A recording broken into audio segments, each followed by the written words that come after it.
আজকে আমি আপুর বাসা থেকে চলে যাব, সেজন্য প্রত্যেকটা খাবার আমার পছন্দের নিয়ে এসেছে আমার দুলাভাই। এইখানে আছে গরুর মগজ ভুনা, হারিয়ালি কাবাব, চিকেন চাপ, চিকেন তন্দুরি, আরও অনেক কিছুই ছিল। আর মিষ্টি আইটেমগুলো অনেক কিছু নিয়ে এসেছিল, আমি যেগুলো পছন্দ করি সেগুলো। দুলাভাই তার শালিকাকে এরকম আদর যত্ন করবে, আর এটাই স্বাভাবিক। তো এত কিছু খাবারের মধ্যে কোল্ড ড্রিঙ্কস না থাকলে একদমই বেমানান দেখায়, সেজন্য আমরা কোক নিয়েছিলাম। আর ঠান্ডা ঠান্ডা কোকের সাথে এই রকম কাবাব আর লুচি, পরোটা বা রুটি যে কোনো কিছুই অনেক বেশি জমে যায়। ভাইয়া বাইরে থেকে খাবার নিয়ে আসার পর বলছিল জলদি জলদি খেতে বসো, কারণ প্রত্যেকটা খাবারই অনেক গরম গরম ছিল। আর কাবাব আইটেমগুলো গরম গরম খেতেই ভালো লাগে। তো এইখানে আমার জন্য জর্দা, তারপরে ডাবের পুডিং, দই, এইগুলো এনেছিল।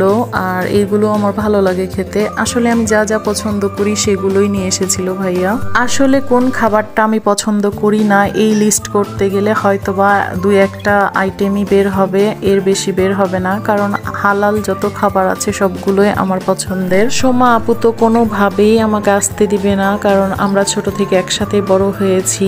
আর অনেক স্মৃতি জমে আছে আমাদের দুইজনের।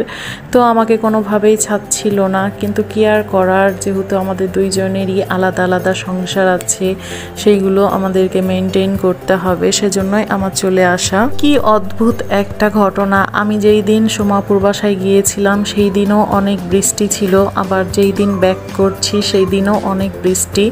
আমি এর মাঝে রাজশাহী শহরটা একদমই ঘুরে দেখতে পারিনি, আর কোনো জায়গা সেরকম যাওয়াও হয়নি। বিদায় বেলা দুইজনেরই মন ভীষণ খারাপ ছিল, কি আর করার, আমাকে তো ব্যাক করাই লাগবে, সেজন্য চলে এসেছিলাম। আর হয়তো আমরা আমাদের বাবার বাসায় গিয়ে 2-1 দিন থাকবো, তখন আবারও তার সাথে দেখা হবে। বাসায় এসে কিছুক্ষণ রেস্ট নেওয়ার পর আমি এই কাবাবগুলো ভেজে নিচ্ছিলাম। এইগুলো বিফ মিটবল বললেও চলে। এগুলো সোমাপু আমাকে দিয়েছে। ওর শ্বশুর বাসায় এই কাবাবটা অনেকগুলো বানানো হয় কোরবানি ঈদের সময়, তো আপু এইগুলো আমাকে দিয়েছে। তো সেইগুলোর সাথে একটু আমি চা বানিয়ে নিব, কারণ আমার প্রচণ্ড মাথা ব্যথা করছিল। আর কেন জানি চা খেলে মাথা ব্যথা একদমই ভালো হয়ে যায়। মাথা ব্যথা আর চায়ের সাথে কোনো সম্পর্ক নেই, কিন্তু এটা আমাদের ধারণা কি 1 কাপ চা খেলে মাথা ব্যথাটা সেরে যাবে, সেজন্য চা করে নিয়েছিলাম।